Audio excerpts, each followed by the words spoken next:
vamos a tener la oportunidad de escuchar a la ponencia del licenciado Enrique del Val. El licenciado Enrique del Val es economista y tiene una larga trayectoria en el campo de la economía. Ha trabajado en cuestiones de desarrollo social y lo que me importa destacar es que Enrique, además de ser escritor, periodista en el Universal, y entonces les quiero recomendar que lean sus textos del Universal. Ahora es el Excelsior. Sí, Lo cual quiere decir que no me ha leído últimamente. sí, porque me llegan, pero me están, ¿qué? Bueno, en el Excelsior, antes escribía en el Universal y era mejor. Y como todos ustedes saben, el licenciado Enrique del Val ha estado en nuestra universidad, pues cuando menos los pasados 12 años, sí está bien, en puestos que yo considero de enorme importancia en la universidad. Fue secretario general, fue coordinador de planeación, actualmente es la persona que maneja las finanzas de la universidad, es el secretario administrativo y además de eso, pues tiene la responsabilidad del manejo todo de la administración universitaria. Enrique sin duda es una persona que tiene una agudeza enorme sobre lo que es la vida universitaria en este país, porque además él ha sido representante de la UNAM mucho tiempo en la NUYES, de tal manera que ha tenido la posibilidad de experimentar, ver, analizar y trabajar y platicar con los rectores de todas las universidades públicas estatales del país y las federales también. En fin, es una persona de un amplio conocimiento sobre la universidad y creo que una persona que ha sido verdaderamente fundamental durante el rectorado del doctor de la Fuente y del doctor Narro. A mí me da un enorme gusto, un honor tener al licenciado del Val hoy aquí en esta mesa. Él va a estar platicando sobre el tema que ya les habían puesto aquí, ¿no? El modelo hegemónico, convergencia y competencia internacional, pero van a ser reflexiones sobre las reformas de la educación superior en América Latina y México, lo que nos va a venir muy bien, porque América Latina en la globalización y México en la universidad, ¿no? En América Latina y la globalización además va a ser importante. Bueno, yo quiero dejar con ustedes al licenciado Enrique del Val. Pónganle mucha atención porque creo que van a aprender hoy cosas interesantes. Con ustedes el licenciado Enrique del Val.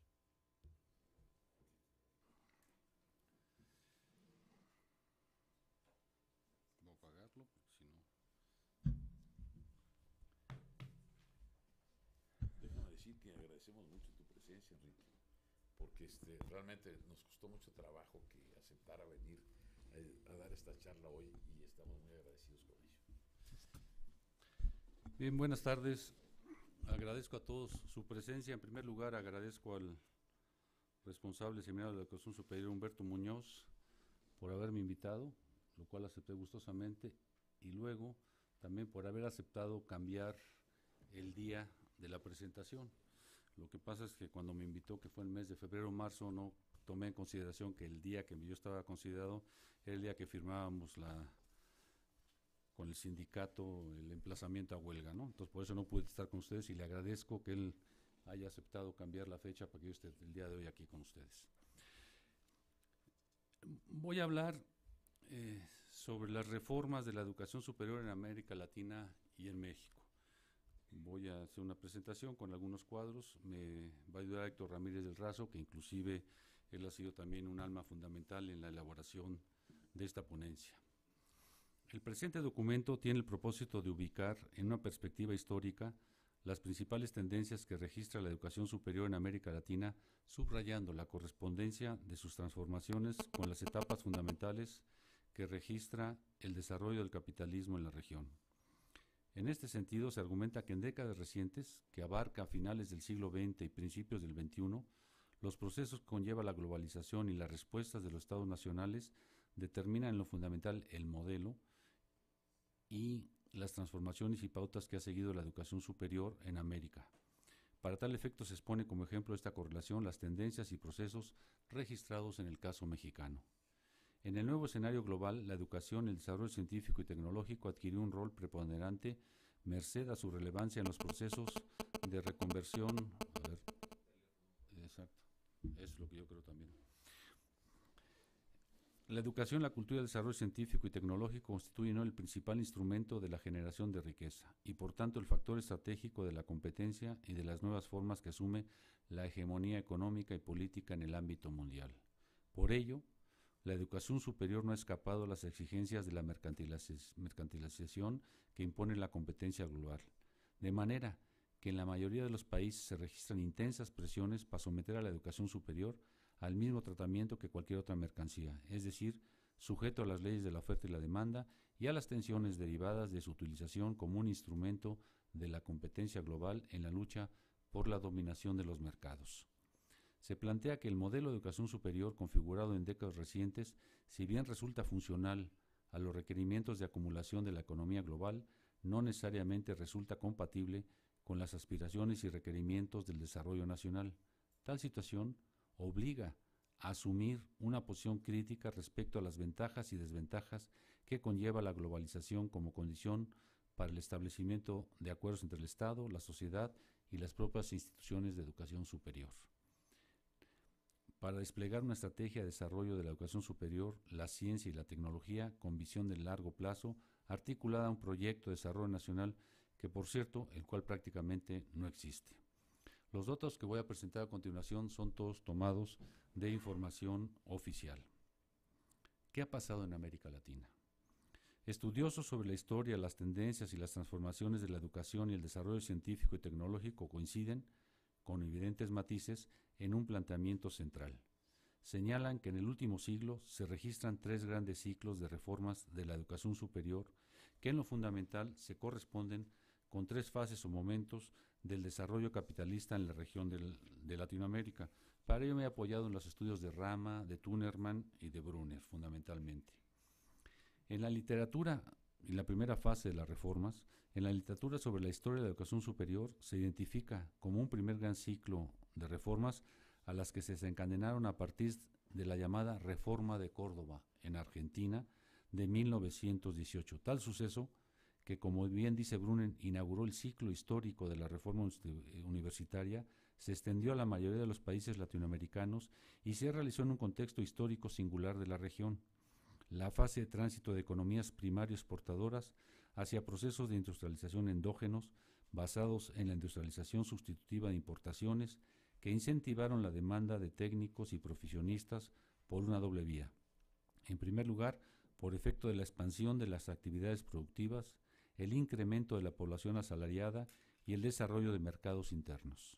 En segundo término, por las repercusiones de una mayor estratificación social y la ampliación de las clases medias, principalmente en las zonas urbanas de la mayoría de los países del continente, procesos que configuraron una sociedad más demandante en lo económico, lo social y lo político.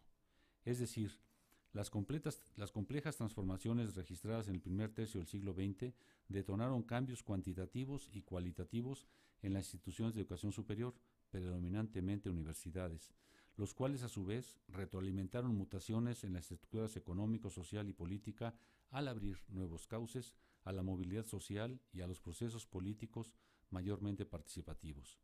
Las reformas que registraron la mayoría de las universidades en la región durante esta etapa las despojaron de sus vestigios decimonónicos, diluyendo en buena medida su marcado carácter elitista heredado de la época colonial, rasgo que correspondía a sociedades cerradas con inexistencia o muy incipiente movilidad social.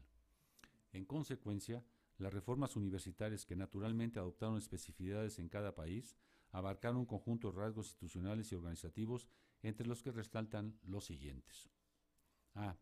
La educación en general y de manera particular la de nivel superior se consideró como una función exclusiva del Estado, quien asumió su rectoría bajo un modelo educativo y cultural homogeneizador. B.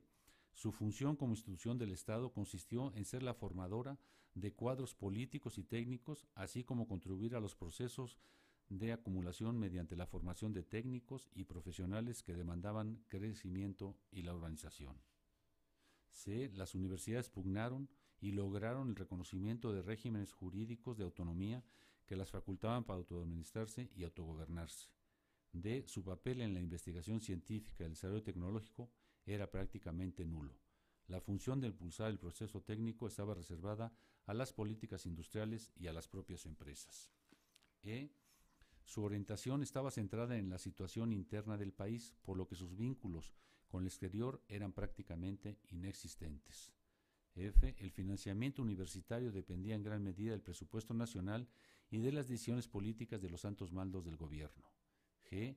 Existían muy pocas instituciones privadas que eran en general sin fines de lucro y en algunos países de origen religioso.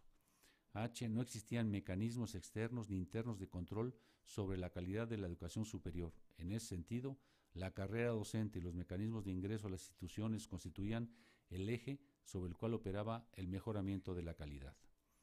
Este modelo de educación superior con sus variantes por países se mantuvo vigente en un lapso de casi 5 décadas.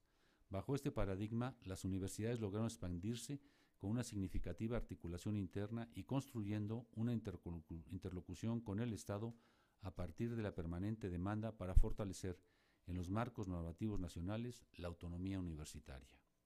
Hacia mediados de las décadas de los 60 y principios de los 70 en el siglo XX, en la mayoría de los países de la región comenzaron a observarse manifestaciones de agotamiento del modelo de industrialización basado en la sustitución de importaciones, que evidenció sus límites en 3 ámbitos fundamentales: el desequilibrio del sector externo, el desequilibrio fiscal y la pérdida de dinamismo del mercado interno, por tanto de la demanda interna, por efecto de un acelerado proceso de concentración del ingreso y la riqueza resultado del modelo de crecimiento adoptado y las políticas salariales subordinadas a la acumulación del capital. En efecto, el sesgo antiexportador del modelo de industrialización basado en la sustitución de importaciones y la entrada de capitales del exterior derivó en crecientes problemas de balanza de pagos que implicaron la contratación creciente de deuda externa para financiar los desequilibrios. Por otra parte, el agotamiento de las primeras fases de la industrialización y la protección de los mercados internos, así como la limitada capacidad recaudatoria y subsidiaria de las actividades empresariales con que operaban las haciendas públicas, provocaron presiones fiscales y monetarias que desencadenaron severos procesos inflacionarios en la mayoría de los países. En estos temas sería muy interesante leer y recordar a grandes economistas de América Latina como Rama, Prebisch, Pinto, Zunkel, entre otros. Asimismo, el modelo de crecimiento favoreció por diversos mecanismos precios y tarifas de los bienes y servicios públicos, contención salarial y de los precios subsidiados de las materias primas, la obtención de las elevadas tasas de rentabilidad que ampliaron la brecha de desigualdad entre las clases empresariales y la alta burocracia con relación a la clase obrera y los campesinos y los asalariados del sector público, entre ellos los trabajadores y los profesores universitarios. En ese contexto, hacia la década de los 60 y los 70, el modelo universitario inspirado en el movimiento desatado por la reforma universitaria de Córdoba también comenzó a dar muestras de agotamiento. La aparición de los primeros síntomas de crisis fiscal del Estado se expresó en políticas de contención del gasto público que limitaron la atención de la demanda educativa en los niveles medio superior y por lo tanto también las demandas económicas del personal académico y administrativo. En un contexto de restricciones fiscales, en la mayoría de los países la prioridad se centró en la educación básica. El modelo universitario también comenzó a registrar fricciones con los órganos del Estado como resultado del entrelazamiento de varios factores: contención de las demandas salariales y académicas de las comunidades universitarias, multiplicación de voces y movimientos críticos de las políticas económicas y de las formas autoritarias de gobierno. La segunda etapa de las reformas indica que el modelo tradicional universitario latinoamericano, forjado en la primera mitad del siglo XX, registró hacia la década de los 70 un proceso de transformación derivado de los cambios en el contexto nacional y de reformas institucionales en 5 ámbitos principales. El primero de ellos es el establecimiento de políticas restrictivas al libre acceso de los jóvenes en las universidades públicas, particularmente mediante cupos, pruebas de selección e incluso aumento del pago de cuotas de inscripción. 2. El incremento de instituciones de educación superior privadas como un mecanismo de absorción de la demanda no atendida por las universidades públicas. 3. Diversificación de la oferta educativa mediante la creación de instituciones de educación superior no universitarias. 4. Creación de instituciones de investigación no universitarias con el fin de reducir el monopolio de las universidades públicas en este ámbito. Y 5. Impulso a la desconcentración mediante la creación de nuevas instituciones de educación superior fuera de las principales zonas urbanas. De tal forma, los cambios en las políticas gubernamentales provocaron transformaciones en los sistemas educativos de nivel superior a partir del aumento de la matrícula no universitaria y la reducción relativa del precio de la educación superior pública. De tal forma, en esta segunda etapa de reformas, los países de la región pasaron de los cuasi esquemas monopólicos de educación superior hacia un sistema binario, con presencia en diverso grado de instituciones públicas y privadas. Los procesos derivados de la segunda etapa de reformas universitarias desembocaron en una expansión, pero sobre todo en una acentuada diferenciación de las instituciones de educación superior, cuyo signo dominante fue una notable heterogeneidad de la calidad educativa que evidenció no solo la inexistencia de mecanismos institucionales para asegurar la calidad, sino una segmentación del conglomerado de instituciones educativas. En tal escenario, a los sectores sociales más favorecidos correspondieron instituciones públicas y privadas de calidad reconocida, y por el contrario, a los jóvenes provenientes de los estratos sociales denominados populares se les ofrecieron instituciones públicas y privadas de menor calidad. Por ello, afirmamos que la segunda etapa de reformas universitarias en Latinoamérica se realizó en ausencia de una función reguladora del Estado, de manera que a los problemas de cobertura, financiamiento y pertinencia se adicionaron los de equidad y calidad. La tercera etapa está constituida por el tránsito del sistema económico mundial hacia la integración de bloques regionales y la globalización acelerada de los mercados, que produjeron cambios cualitativos en las instituciones y en las políticas de educación superior. Tales transformaciones marcan las pautas de la llamada tercera etapa de reformas de la educación superior en América Latina. La revolución científico-tecnológica mundial, apoyada en el acelerado desarrollo de las ciencias, así como de las tecnologías de la información y la comunicación, no solo confirió una nueva dimensión, mucho más intensa y compleja, a la competencia económica de los mercados, sino que también significó una revalorización del papel del conocimiento en la medida que éste pasó a ser el elemento clave de la actividad productiva y de la competencia global. Es decir, el conocimiento pasó a ser considerado como una fuente poderosa de ventaja competitiva y un factor decisivo en la nueva geopolítica que conducen las naciones hegemónicas.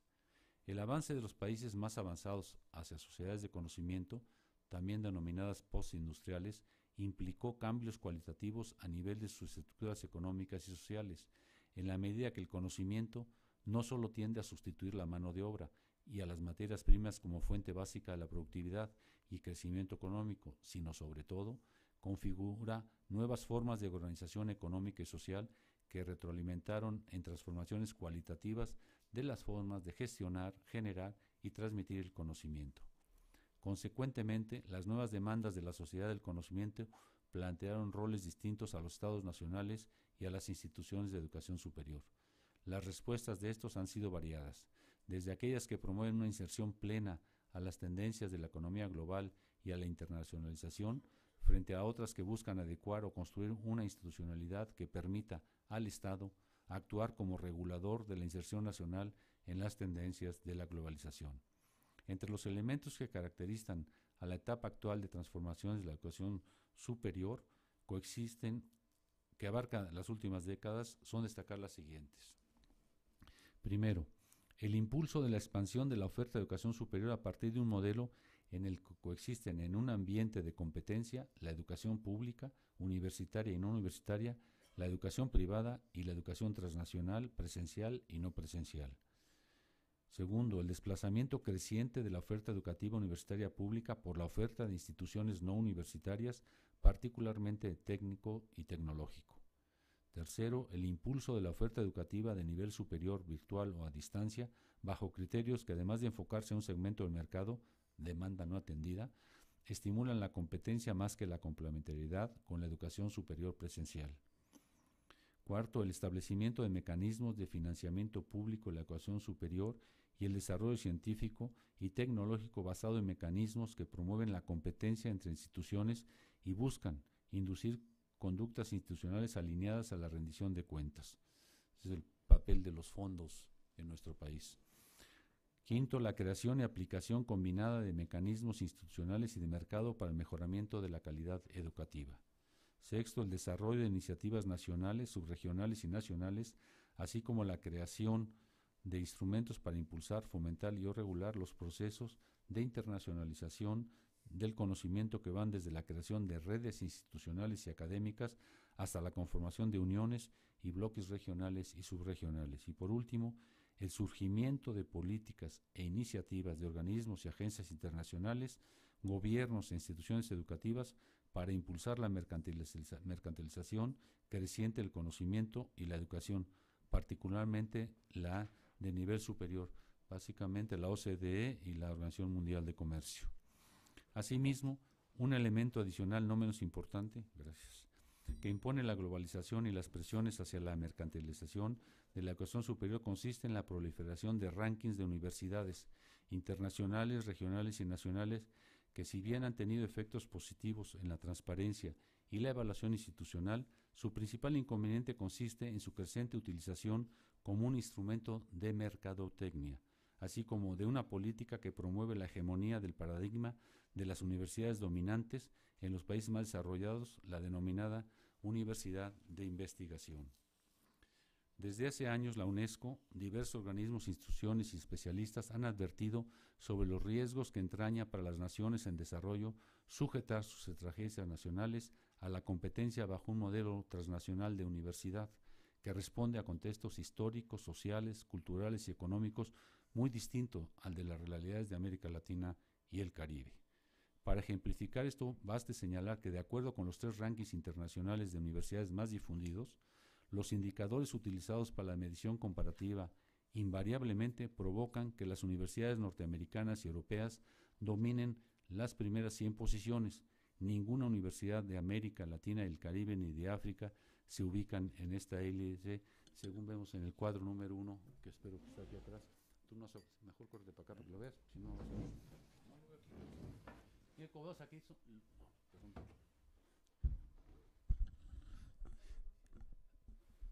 ¿no se ve? No, la del lado izquierdo. Ah, esa no se ve. No, en aquella. Se ve esto. Aprovechando que no vino, y le vamos a marcar falda a Ordorica, pues que es el que base de estos rankings y que lo hace los análisis, ¿no? No vino y que él es el que me ayudó a hacerlo. Si vemos las 3 principales son las del ranking de la Universidad de Shanghái y Yaotong de China, la otra es de Times Higher Education y la última es Quaccarelli Simon 2011. El primero es de una universidad pública china que se le ocurrió, y vale pena la historia, se le ocurrió a un investigador hacer el ranking y él solito, en un cubículo, empezó a hacerlo. Y resulta que tuvo éxito y ha logrado constituir esto. Pero si vemos el dato fundamental que quiero referirme, ningún país de América Latina está entre los 100 principales universidades que están consideradas en ese ranking. Ni América Latina ni de África, de Oceanía 3. En el Times, que al final es una empresa privada, tampoco aparecemos. Es decir, ningún país de América Latina y el Caribe. Y por último, el de Quaccarelli, que es una división del Times Higher que compró parte de la información y ahora hace su propio análisis, tampoco aparece ningún país de América Latina y el Caribe. Es decir, están hechos en consideración de las famosas universidades, digamos, de lo que se denomina, mal llamada ahora, el primer mundo. Los países que por razones históricas tienen instituciones centradas en la formación de profesionistas o cuya principal ventaja o vocación no está en la internalización del conocimiento, se encuentran en franca desventaja. Veamos el cuadro 2 porque es importante también ver cuáles son los elementos que toman totalmente elementos diferentes. Mientras la primera toma el número de alumnos galardonados con el premio Nobel o con la medalla de Fields, pero resulta que premio Nobel solo en el área de ciencias, no en el área de humanidades. Si nos consideran en el área de humanidades, nosotros tenemos 3 premios Nobel. Apareceríamos dentro de las primeras 100, pero solo toman el área de ciencias. Las humanidades no toman, los chinos no consideran mucho las humanidades. Después, es el punto central, el 10%. El 20%, número de artículos publicados. La otra, la docencia, condiciones de aprendizaje, que quién sabe qué signifique eso, pero lo toma en consideración. La otra, la reputación de los académicos que hacen una encuesta. Es decir, son 3 rankings totalmente diferentes. Es decir, que apuntan a resultados totalmente diferentes. Pero lo que es, en todo esto, no nos viene, no parecemos ni América Latina y el Caribe en ninguna de ellas, y por supuesto tampoco África. ¿Qué ha pasado en México? La revisión de los planes de desarrollo y documentos oficiales que desde hace por lo menos 2 décadas marcan los objetivos y estrategias de política educativa, científica y económica del gobierno mexicano, tomando en cuenta el Programa de Desarrollo Educativo 95-2000, Programa Nacional de Educación 2001-2006 y Programa Sectorial de Educación 2007-2012, muestran que invariablemente ha estado presente la idea de que es necesario hacer de la mayor escolaridad de la población y del fortalecimiento de las capacidades científico-tecnológicas la palanca de las transformaciones que requiere el país en lo social, lo económico y lo político, así como para lograr una inserción más ventajosa en las dinámicas de la globalización y la sociedad del conocimiento. Sin embargo, los resultados muestran claramente, más que la insuficiencia, el fracaso de las políticas adoptadas en razón de la subordinación de los objetivos superiores del desarrollo nacional a la coyuntura económica y la suplantación de la rectoría del Estado por la orientación de los mecanismos de mercado. En efecto, en décadas recientes los objetivos y prioridades de la política económica han subyugado a cualquier otro objetivo. La prioridad de la política económica ha sido la estabilización macroeconómica y el factor estratégico para impulsar reformas y transformaciones económicas y sociales ha consistido en sujetar e inducir las decisiones y comportamientos de gobierno y de los actores sociales a la racionalidad y la disciplina del mercado. Consecuentemente, en todos los órdenes y en el ámbito de la educación superior no es la excepción, los criterios que rigen la mayoría de los cambios impulsados por el gobierno y apoyados por recomendaciones de organismos financieros internacionales, el Banco Mundial, la OCDE, el BID, ha sido la desregulación, privatización y la inducción de las conductas de los actores sociales a las reglas de la competencia interna e internacional.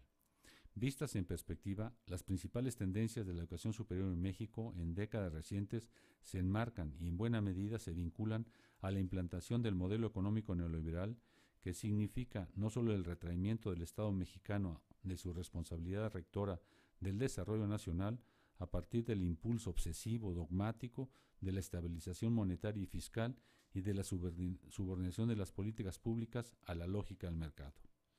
Las tendencias que a nuestro juicio perfilan el modelo mexicano de educación superior, ciencia y tecnología en México son las siguientes. Primero, una insuficiente prioridad de la educación superior entre las políticas educativas y en el conjunto de las políticas públicas. Segundo, expansión y diversificación de la matrícula y de la oferta académica de nivel superior conforme a los principios que dicta la competencia. Tercera, heterogeneidad institucional con distorsiones en la calidad de la oferta educativa. Cuarto, crecimiento lento y distorsionado de la cobertura de nivel superior con agravamiento de las desigualdades regionales. Quinta, la persistencia de las inequidades del sistema educativo. Sexta, las restricciones que inhiben el impacto de la educación superior en la movilidad social. Séptima, la débil capacidad de absorción de egresados de las instituciones de educación superior por parte de la economía nacional. Octava, baja e insuficiente formación de recursos humanos para la investigación científica. Novena, desarrollo desigual de las capacidades regionales de investigación científica y desarrollo tecnológico. Décima, insuficiencias de las políticas públicas para reducir la dependencia científica y tecnológica. Y la última, agotamiento del modelo de financiamiento público para la educación superior, ciencia y tecnología. Me voy a referir a cada una de ellas. La primera, la insuficiencia prioridad de la educación dentro de las políticas educativas y en el conjunto de políticas públicas. A contrapelo de lo que ocurre a nivel internacional, en el cual el conocimiento opera como elemento central de las políticas de desarrollo de los países más avanzados y como factor estratégico de la generación de valor y de la competitividad económica, en México, la educación superior mantiene en los hechos una reducida prioridad dentro de las políticas educativas. Aún hoy, la prioridad de las políticas educativas, tanto a nivel nacional como en los gobiernos locales, se concentra en la educación básica.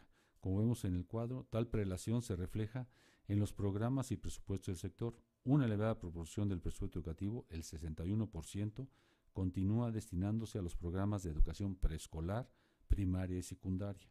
En contraste, el presupuesto para educación superior representa solo el 17% del presupuesto educativo. En tanto, en el nivel de educación básica se logró la universalización, la cobertura en educación superior muestra un gran rezago. Solo 7 de cada 10 jóvenes de 19 a 23 años, es decir, casi 7 millones, está fuera del sistema educativo. Contra lo señalado reiteradamente en el discurso oficial, en los hechos, las políticas de educación superior, ciencia y tecnología ocupan un papel secundario, incluso marginal dentro de las políticas públicas. Las políticas de educación superior y de ciencia y tecnología, tanto a nivel nacional como en las entidades federativas, operan de manera desarticulada entre estas y respecto al conjunto de políticas públicas. Su escasa relevancia política se confirma en su exigua prioridad presupuestaria a lo largo de la última década.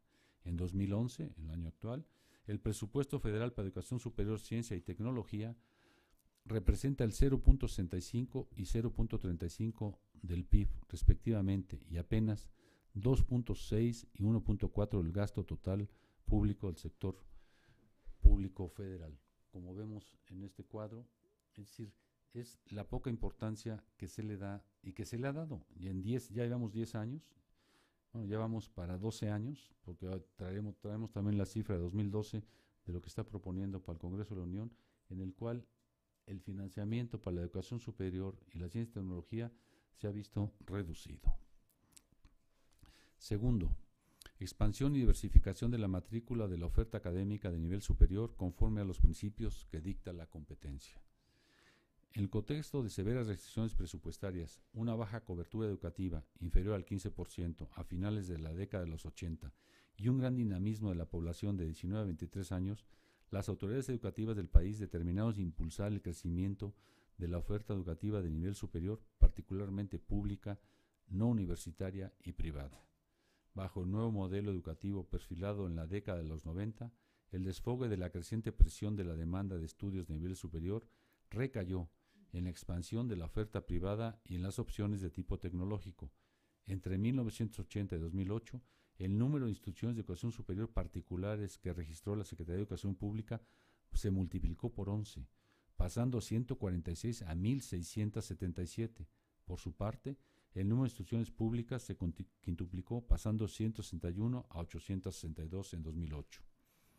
Entre 1990 y 2010, la matrícula de licenciatura de las instituciones de educación superior particulares se duplicó al pasar del 16 al casi el 32%, al aumentar en 617,000 alumnos, casi el doble que en las universidades públicas, autónomas, estatales y federales, como vemos reflejado en este cuadro.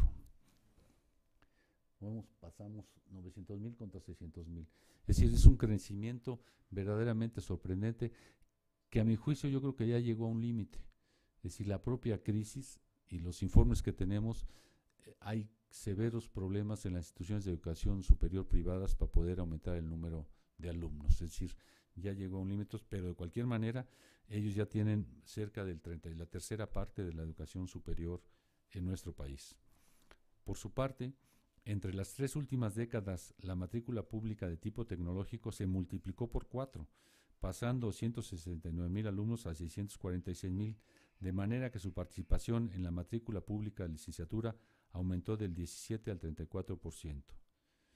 La matrícula de posgrado en el país se incrementó de 162,000 alumnos, 52% de este incremento es atribuible a las instituciones de educación superior privadas. Es decir, parte de lo que yo me entiendo que decir, esto es negocio. Es decir, si vemos las instituciones de educación superior privadas, en lo que son maestrías y cursos de posgrado, tienen buenos ingresos, los ha permitido crecer. El TEC, y que hay que reconocer que es una gran institución, ha hecho de esto su gran negocio. La cantidad de posgrados que tiene y de maestrías que tienen. Y tal es el incremento, mientras nosotros ellos crecieron al 52%, mucho rebasándonos a las instituciones de educación superior públicas en los últimos 10 años, menos 20 años. Las políticas aplicadas promovieron deliberadamente la diversificación de la oferta educativa a nivel superior, anteriormente concentradas en las instituciones de educación superior públicas, bajo el supuesto de atender con mayor eficiencia las demandas educativas locales y estimular la sana competencia, así dicen los informes públicos entre instituciones. Sin embargo, en los hechos, tal diversificación no derivó en la conformación de un sistema de educación superior, sino en un conglomerado inconexo de instituciones. En el ciclo 2009-2010, el 32% de la matrícula corresponde a las particulares, 30% a las universidades públicas estatales, 13% a las federales, 12% a los tecnológicos, 3% a las escuelas normales públicas, el 2.7% a tecnológicas, 1.3% a normales y el 1% a las universidades politécnicas e interculturales. Asimismo, la matrícula se encuentra concentrada en un número reducido de áreas de conocimiento y carreras, situación que contribuye a saturar el mercado de profesionistas y a deprimir los niveles de remuneración del trabajo técnico y profesional. Casi el 44% de la matrícula, como pueden ver, del país se concentra en carreras ubicadas en el área de las ciencias sociales y administrativas. Asimismo, en 20 carreras se encuentra el 70% de la matrícula nacional de licenciatura. En el caso de las instituciones de educación superior particulares, la situación es más acentuada, ya que el 51% de la matrícula de licenciatura se concentra en carreras del área de las ciencias sociales y administrativas. Este es un hecho fundamental que inclusive marca la problemática que tenemos como país para desarrollarnos de manera más acelerada en materia de ciencia y tecnología. Asimismo, la estadística oficial de la SEP también registra que, de acuerdo a los indicadores de insumos, más que de resultados que rigen los criterios de evaluación vigentes, el 88% de la matrícula de las universidades públicas federales, el 85% de la matrícula de las universidades públicas estatales y el 88% de las universidades tecnológicas está inscrita en programas cuya calidad ha sido acreditada por organismos evaluadores externos. Sin embargo, ello no significa mejoramiento de los aprendizajes.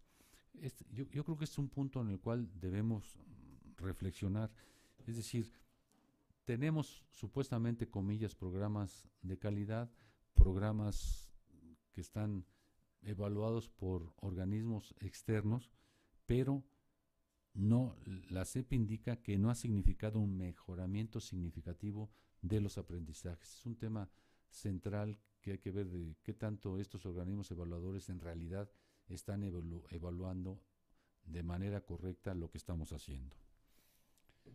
Cuarto, el incremento en la tasa de cobertura en educación superior en el país se registró a partir de niveles muy reducidos.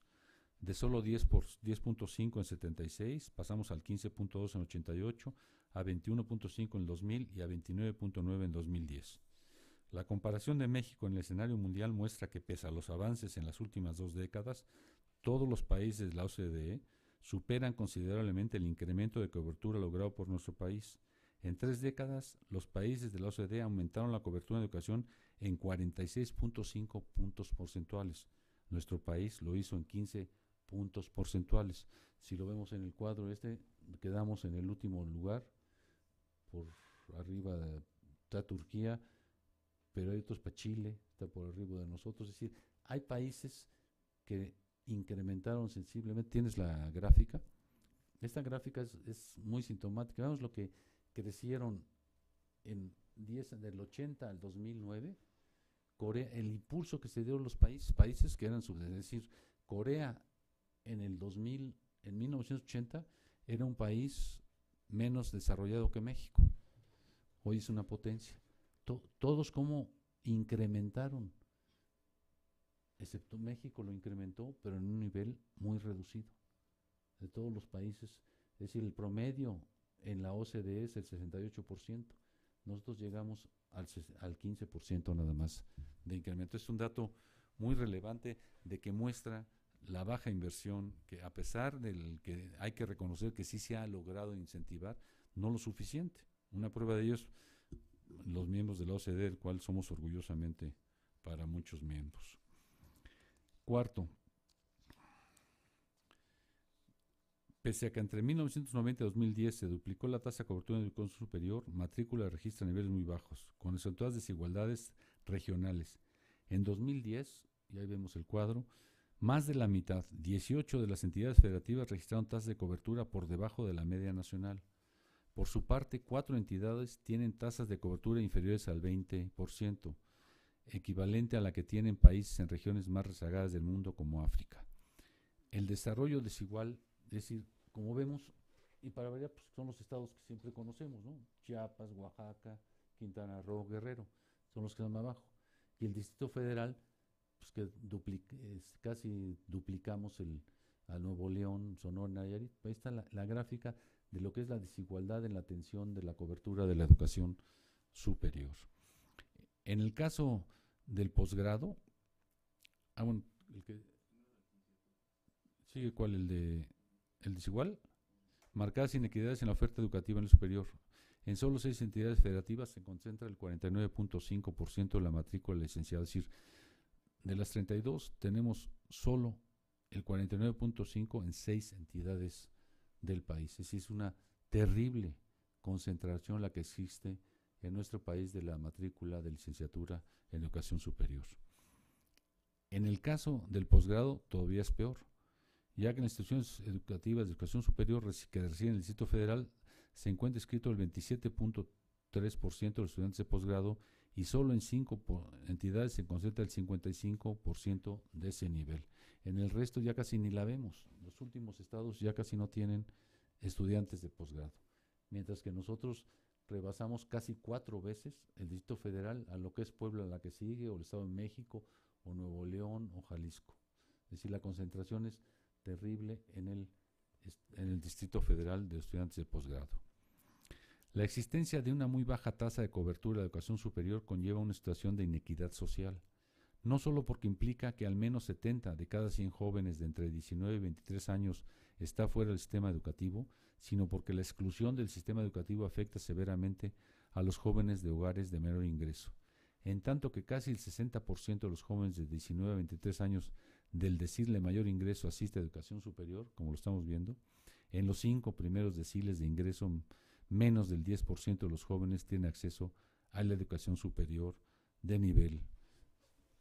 Es decir, como vemos, esto es una gráfica grave, es decir, cómo crece en el decir.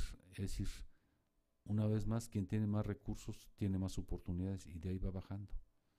Es decir, no hemos logrado, esa curva debía ser un poco más tendida, no como está puesta ahorita y como lo que reflejan los datos. Este es uno de los temas más importantes, yo creo que para los que estudian la educación superior, cómo es posible que tengamos todavía eso y que además la tendencia dice que la gráfica seguirá siendo más vertical.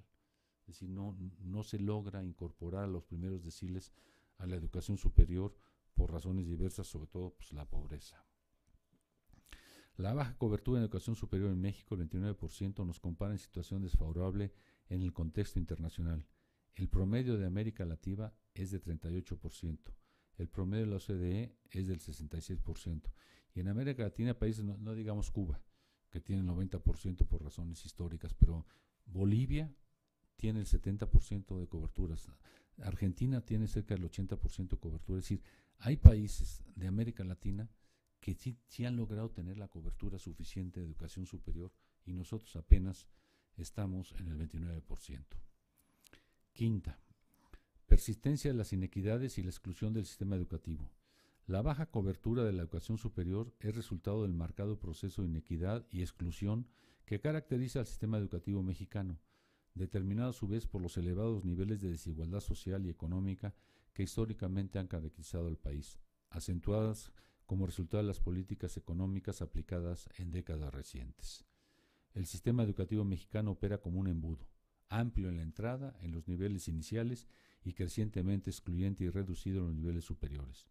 Ello explica en buena medida que los avances en la cobertura de los servicios educativos, 99% en educación básica, 61% en media superior y 29 puntos en superior, no se traduzcan en mejoras equivalentes en los niveles de empleo, ingreso y bienestar de la población.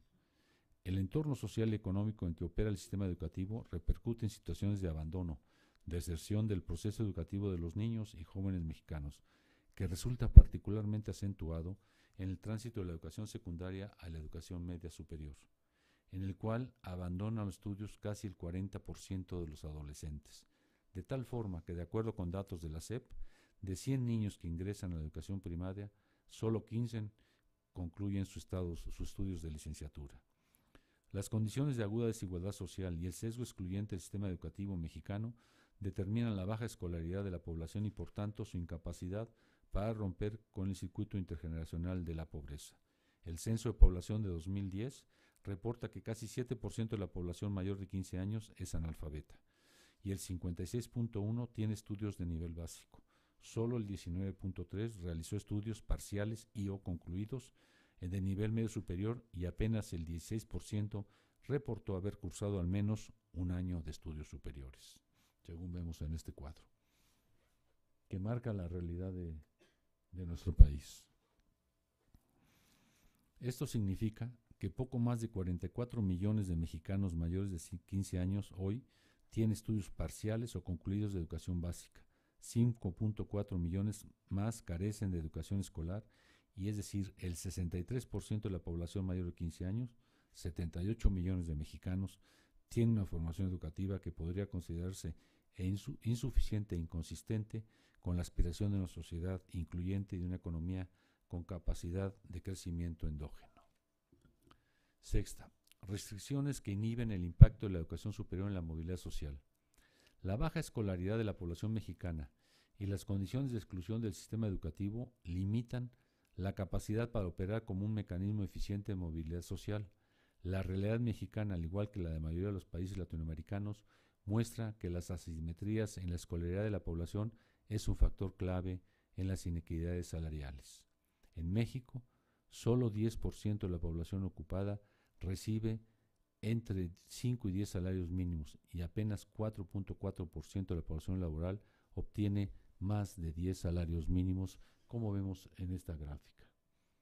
También es un índice de la desigualdad muy claro. En tanto que en México la población mayor de 18 años con estudios parciales o concluidos de nivel superior es, como decíamos, del 16.5%, en los países de la OCDE el promedio es de 28%, rebasando el nivel del 40% en el caso de Estados Unidos, Nueva Zelanda y Japón. En Canadá, casi la mitad de la población adulta tiene estudios de nivel superior. La situación de las entidades federativas confirma la persistencia de las marcadas desigualdades educativas, que restringen la posibilidad de romper los mecanismos de transmisión intergeneracional de la pobreza. En tanto, en el Distrito Federal, como vemos en la gráfica, 27.8% de la población mayor de 18 años tiene estudios de nivel superior.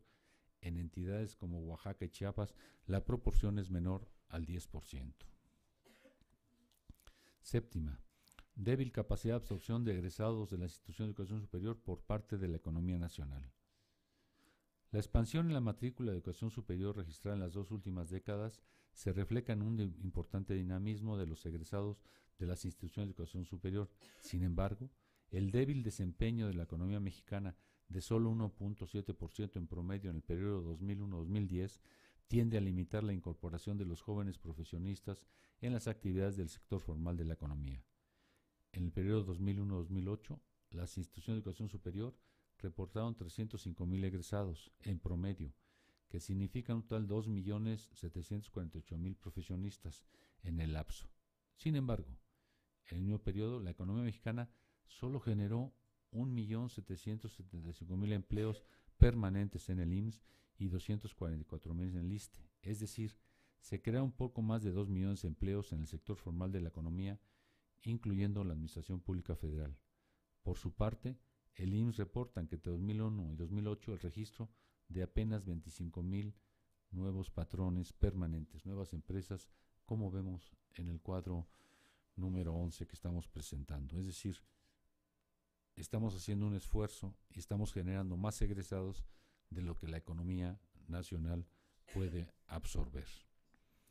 Esto significa, como he dicho, que las instituciones de educación superior están poniendo a disposición de la sociedad egresados a una tasa del 5.8 anual, Sin embargo, la economía nacional crece a una tasa real en promedio del 1.7 y la generación de empleos permanente aumenta a un ritmo de 1.3 por año. Es decir, que estamos produciendo 3 egresados más de los que supuestamente demanda la economía nacional. Por otra parte, el Censo de Población y Vivienda 2010 reporta que en el país existe un total de 7.500.000 profesionistas y técnicos, confirmando la difícil situación económica que enfrenta también el sector de la población con mayor escolaridad, ya que solo el 23% de ellos recibe entre 5 y 10 salarios mínimos y apenas un 10% gana más de 10 salarios mínimos. Salarios mínimos a promedio de calculamos a 1.500 pesos. Es un salario mínimo. Dicho de otra forma, 5.654.000 profesionistas laboran con remuneraciones inferiores a 5 salarios mínimos. Estamos hablando de que 7 millones de personas, 5 millones de personas reciben salarios menores a 7.500 pesos mensuales. Octava, baja e insuficiente formación de recursos humanos para la investigación científica, otro tema también preocupante. El sistema de educación superior del país se caracteriza también por una baja formación de posgraduados, cuyo papel resulta fundamental en el proceso de generación de nuevo conocimiento. En el ciclo 2009-2010, la matrícula escolarizada de posgrado, especialidades, maestría y doctorado ascendió a 196.000 alumnos, que representa solo el 6.9% de la matrícula total escolarizada de nivel superior. De este total, 39.000 son de especialidad, 135.000 de maestría y 20.000 de doctorado. Tal situación determina la insuficiencia y capacidad de formación de científicos y tecnólogos en relación con las necesidades del país y en comparación con lo que ocurre en el ámbito internacional. En México, en 2008, se graduaron 4.144 doctores en el año. En Brasil, casi 10.000, como vemos en el cuadro que tenemos a un lado. Es decir, esta es una de las explicaciones fundamentales por qué Brasil está donde está. Es decir, por qué nosotros estamos donde estamos. Es decir, el esfuerzo, la inversión que hizo sobre todo el régimen de Lula y que ha sido continuado por Dilma Rousseff del apoyo al desarrollo de la investigación tecnológica, la ciencia y la tecnología.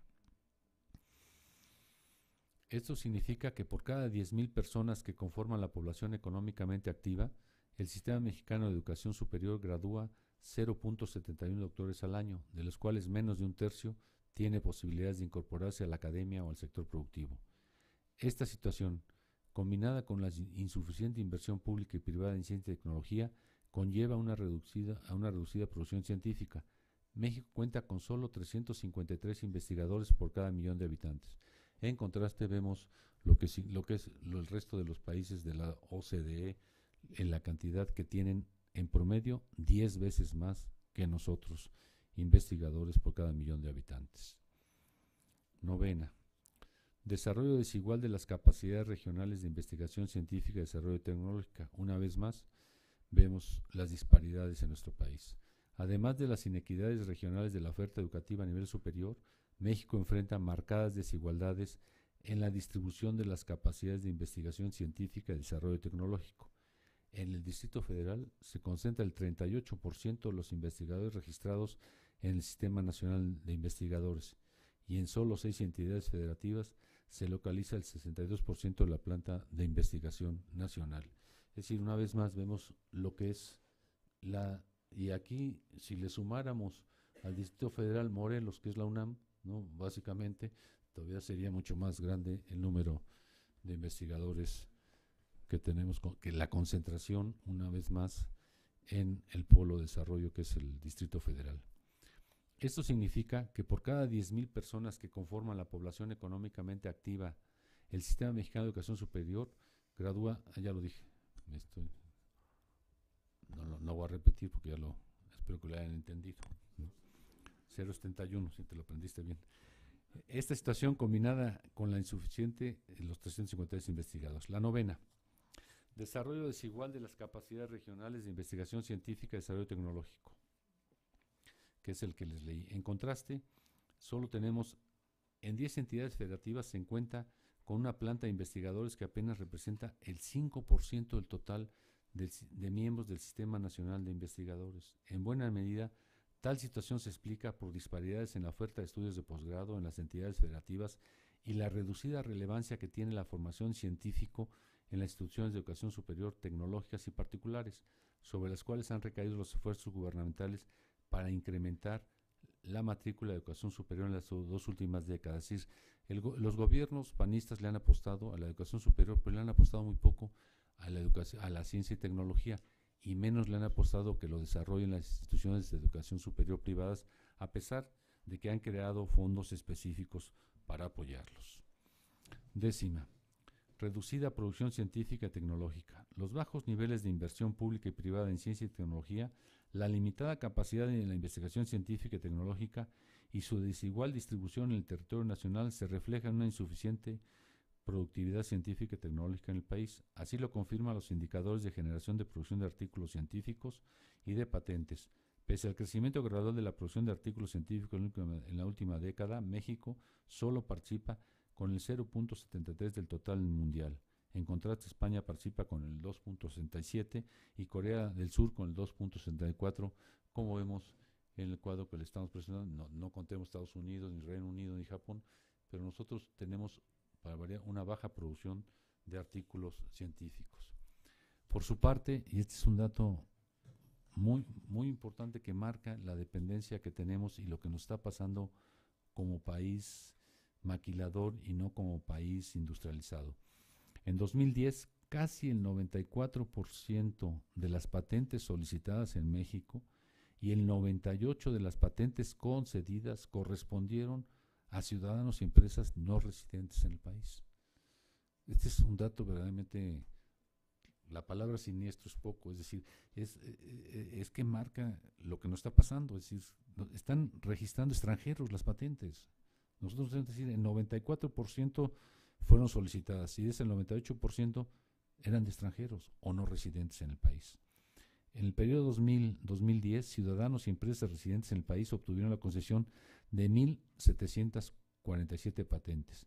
En tanto, los no residentes registraron 85,688 patentes.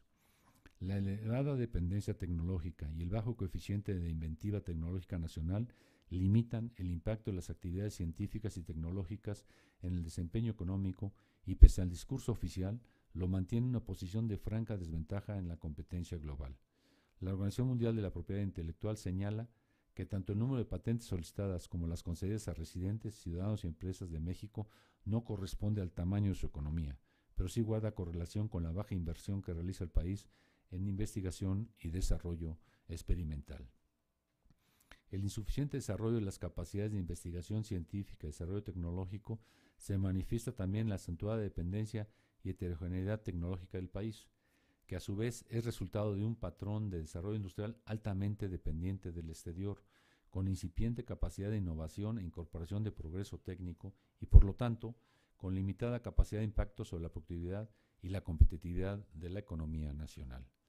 La reducida capacidad de producción científica y tecnológica que caracteriza al país, además del reducido impacto en el crecimiento económico, se manifiesta en una balanza de pagos crecientemente deficitaria.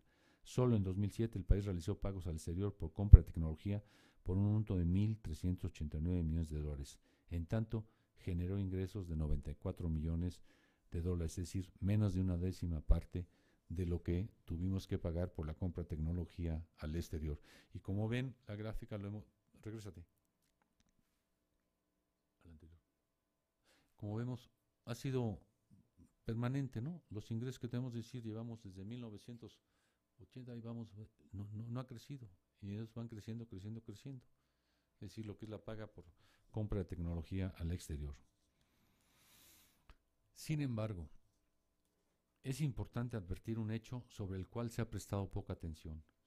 El creciente saldo deficitario de la balanza tecnológica del país es, a final de cuentas, expresión de un proceso de dependencia externa más amplio y profundo, la dependencia económico-industrial, que se agudizó como consecuencia de la implantación del modelo económico neoliberal.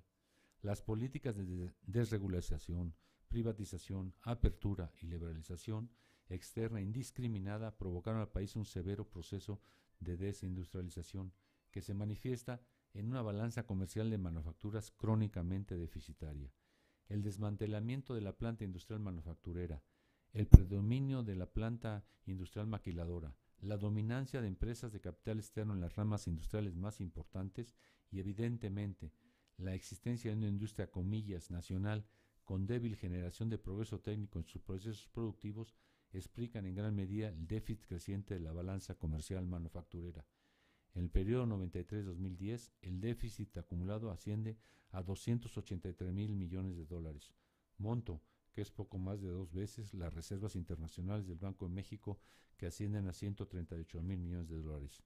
Solo en 2010, el déficit de la balanza comercial de manufacturas, como pueden ver en el cuadro, fue de 14,000 millones de pesos, 11 veces más el déficit de la balanza tecnológica del mismo año, 1,294 millones de dólares. Onceava, agotamiento del modelo de financiamiento para educación superior, ciencia y tecnología. El tema del financiamiento de la educación superior, ciencia y tecnología constituye un problema crónico, ampliamente estudiado y sobre el cual se han hecho numerosas propuestas, no pocas técnicas y políticamente viables. Sin embargo, es importante subrayar que la crisis del modelo de financiamiento de desarrollo nacional explica en buena medida el agotamiento del modelo de financiamiento de la educación superior, la ciencia y la tecnología, cuyos problemas más evidentes se expresan en la inexistencia de una visión estratégica de largo plazo, para hacer del conocimiento el eje del desarrollo nacional, la subordinación de las prioridades nacionales a la atención de coyunturas económicas y políticas, la desarticulación de las políticas de educación superior respecto de las de ciencia y tecnología y cultura, la indefinición de las responsabilidades de financiamiento de los 3 órdenes de gobierno y, al final de cuentas, el crónico incumplimiento de los poderes ejecutivo y legislativo federales con las obligaciones de financiamiento que marca la ley. La ley dice claramente, se le debe dar 1% a la ciencia y tecnología, se le da el 8% a la educación en general y el 1% a la educación superior. Ninguna de las 3, año tras año, se cumple.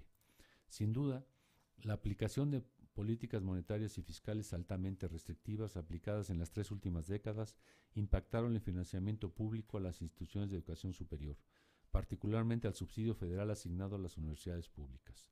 En paralelo, en la década de los 90 se impulsó un viraje en el modelo de financiamiento basado en 2 elementos: la contención del subsidio ordinario para las universidades públicas autónomas y la implantación de mecanismos que combinan la sana competencia entre las instituciones de educación superior con la discrecionalidad hacia las prioridades determinadas por la Secretaría de Educación Pública.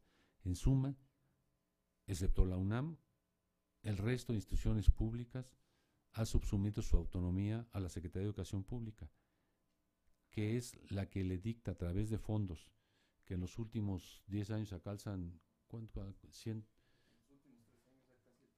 el 30% de los fondos que se dedican a la educación superior, resulta que se los asignan a la SEP, y la SEP hace concursos en 14 fondos, en los cuales las instituciones de educación superior tienen que concursar para que les otorguen parte de sus recursos. Es decir, están ahí limitando su autonomía en función de obtener más recursos, y la SEP es la que los asigna dichos recursos. Inicialmente, estos fondos, creados con el fin de atenuar los efectos negativos causados por el estancamiento del subsidio ordinario a las universidades públicas, a partir de la década de los 90, las autoridades sanitarias y educativas impulsaron la creación de los programas de este llamado financiamiento extraordinario, no regularizables, porque además no se les regulariza, es cada año lo que obtienen, y no es de que para el año que sigue, tienen que volver a concursar cada año. En la primera década del siglo en curso, se consolidó el viraje del financiamiento a las instituciones de educación pública superior, creando sumar 18 fondos en el presupuesto 2010. En el presupuesto 2011 se recuperaron en 14. Sin embargo, en el 2012 proponen crear 2 fondos más. Es decir, cada año inventa algo en la Secretaría de Educación Pública y convence 14, 18, 12 y trae a vuelta y vuelta todas las. Es decir, les asignan los fondos, hacen los concursos, asignan los fondos y están recibiendo los recursos a partir del mes de agosto, cuando muy rápido. Entonces tienen que acelerar el gasto para poderlo, porque si no tienen que devolverlos el 15 de noviembre los recursos a la SEP. Es decir, es un sistema totalmente siniestro para las universidades públicas estatales. Aquí decimos, sí, en el periodo 94-2000 asignaron 13,000 millones para estos fondos. Es decir, y de 2094 a 2010 se han asignado más de 130,000 millones mediante este procedimiento. Ahí viene la gráfica 12, cómo han sido utilizados los fondos desde 1910 y muestra claramente el viraje en la política de financiamiento con el fin de reorientar los recursos hacia las universidades tecnológicas, institutos tecnológicos y ampliar la bolsa de fondos extraordinarios. Es decir, el subsidio ordinario, que es con lo que viven las universidades públicas, que es lo más importante, que es lo que nos sirve para trabajar, es al que se le da con cuentagotas. Y a cambio de ello, para tenerlas controladas, porque eso es un control, es decir, que se ve nada más en las actitudes que tienen desgraciadamente algunos rectores, les dan a través de estos fondos extraordinarios. En buena medida, el incremento del presupuesto público para educación superior registrado entre 2001 y 2010 se explica por el impulso de los mecanismos de financiamiento extraordinario, cuya transparencia y eficacia han sido cuestionadas por el Coneval y la Auditoría Superior de la Federación. Pese a ello, entre 2001 y 2011, el presupuesto federal para educación superior por alumno registró un aumento real de solo 1.7%. Por su parte, en esos 11 años, el presupuesto federal en ciencia y tecnología, incluyendo las reasignaciones presupuestarias de la Cámara de Diputados, aumentó solo de 1.6 por año. En 2011, el presupuesto federal para educación superior es solo 0.64% del PIB y el correspondiente a ciencia y tecnología del 0.35%. En contraste, el gasto público promedio de los países más avanzados desde hace 2 décadas sistemáticamente supera al 1% en educación superior y al 1% en ciencia y tecnología. Asimismo, el gasto nacional en ambos rubros supera ya 3 puntos del PIB. Y nos permitimos proponer el año 2012, porque ya sabemos la propuesta, y resulta que bajamos 4 décimas de punto en la propuesta del gobierno federal. La Secretaría de Educación Pública mandó un presupuesto que le baja el punto 0.65 al punto 0.61 y aumenta el 35 al 37 en tecnología. ¿Cuál es la razón? Se habla de que es necesario impulsar la educación superior y se le reducen los recursos de un año para el otro. Si vemos desde el año 2008, han estado bajando los recursos para la educación superior. En México, los recursos federales y estatales destinados a las instituciones públicas de educación superior representan una proporción marginal en los presupuestos de los 3 órdenes de gobierno. La exigua relevancia política y presupuestaria que tienen los de la educación superior, a de la ciencia y tecnología y la cultura en las políticas públicas, en los presupuestos gubernamentales y la insuficiencia de los mecanismos de financiamiento extraordinario para enfrentar los grandes desafíos del país en los ámbitos, plantean la urgencia de construir una política de financiamiento con visión de Estado. Para finalizar, quisiera mencionarles que los datos y los hechos muestran la falta de correspondencia entre el discurso político y la realidad, y que refleja la ausencia ciertamente deliberada de una política para la educación superior, la ciencia y la tecnología y la cultura con visión de Estado, inserta en un proyecto nacional de desarrollo sostenible, equitativo e incluyente. La situación en que nos encontramos refleja el predominio de una visión ideológica que transfiere las responsabilidades del Estado mexicano a las fuerzas del mercado y a las inercias de la globalización. En esas condiciones, nuestro país avanza con lentitud, contradicción y en una clara desventaja frente a las naciones más avanzadas en el contexto de la sociedad del conocimiento. Desde mi perspectiva, los mexicanos requerimos construir y poner en práctica una nueva generación de políticas de educación superior, ciencia y tecnología, que sustituya a aquellas que han probado su ineficacia o que frente a los añejos y nuevos desafíos han mostrado su agotamiento, como es el caso de las políticas convencionales para medir y evaluar la calidad, a partir de los insumos y los procesos, más que de los resultados en los aprendizajes de los alumnos en términos de valores, conocimientos y capacidades.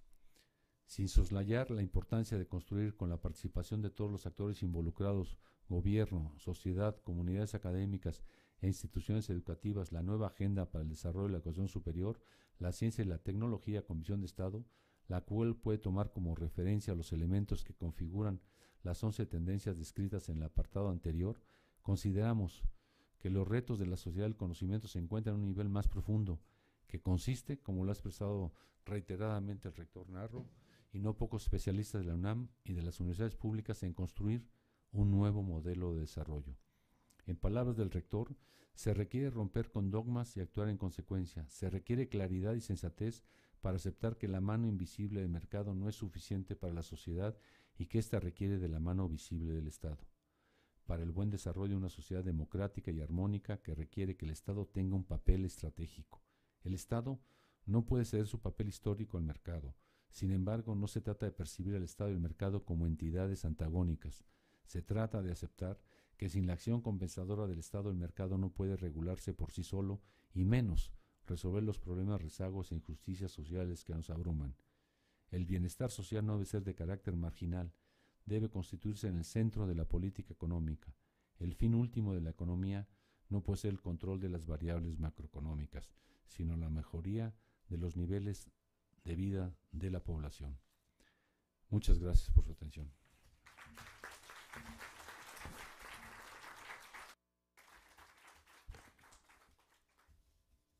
He aquí una ponencia en donde nos han hecho un repaso verdaderamente detallado y completo de algunas de las tendencias más importantes de lo que ha ocurrido con la educación superior, la ciencia y la tecnología en México, justamente en los años en donde la globalización se ha acentuado. Lo ligo con la globalización porque este módulo es un módulo en que la globalización tiene presencia y desde luego me ha llamado muchísimo la atención el nivel de detalle y la profundidad con la que el licenciado Del Val presentó algunas tendencias claras y claves sobre lo que ha sido la desigualdad en la educación en México, algunas de las tendencias importantes de la evolución del sistema de educación superior en México y finalmente no solo algunas variables de carácter económico que tienen influencia sobre la educación superior, el gasto y la presupuestación de los recursos que el Estado dedica a la educación superior, como también variables de carácter político y hasta ideológico en la transformación de la educación superior en México en los últimos 20 años. Si a ustedes les parece bien, tomamos un descansito hasta las 6:30. El licenciado Del Val me dijo que se puede quedar aquí hasta las 9:10 de la noche más o menos, para que agoten todas las preguntas que le quieran hacer. Y entonces en 10 minutos nos vemos y vamos a hacer una ronda de preguntas. Dora, ¿por dónde anda Dorita? Ya se fue. Para preguntarles si comenzamos con los que están afuera. ¿Ahí afuera? ¿Sí? Entonces, ¿sabes qué, Luis? A ver si nos pasan las preguntas ahorita mientras estamos en el receso, para que cuando regresemos, Enrique desahogue esas y luego pasemos a charlar con los colegas que están aquí con nosotros. ¿Te parece? Ahí vas.